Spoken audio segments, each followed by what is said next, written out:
ఓం శ్రీ గురుభ్యో నమః. హరి ఓం. ఒక విశేషమైన పర్వదినాన్ని పురస్కరించుకొని ఆ యొక్క పరమేశ్వరుడికి సంపూర్ణంగా పంచామృతాలతోటి అభిషేకం జరుగుతోంది. అలాగే గరికె పోచలతోటి కూడా అభిషేకం జరుగుతోంది.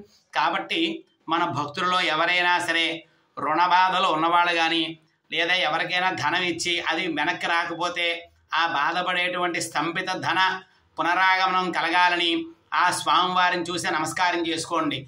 ఓం వామదేవాయ నమో, జ్యేష్ఠాయ నమః, శ్రేష్ఠాయ నమో, రుద్రాయ నమః, కాలాయ నమః, కలవికరణాయ నమో, బలవికరణాయ నమో, బలాయ నమో, బలప్రమథనాయ నమః, సర్వభూతదమనాయ నమో, మనోన్మనాయ నమః.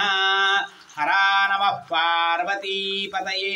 హర హర మహాదేవ. సంపూర్ణ రుణబాధ నివారణ సిద్ధిరస్తు. సంపూర్ణ స్తంభిత ధన పునరాగమన యోగ్యత సిద్ధిరస్తు. ఆ యొక్క పరమేశ్వరుడు మిమ్మల్ని మీ కుటుంబాన్ని కూడా చల్లగా చూసి రక్షించుగాక. హర ఓం నమః శివాయ. శుభం భూయాత్. ఓం శ్రీ గురుభ్యో నమః. హరి ఓం. హర ఓం నమః శివాయ. శుభం భూయాత్.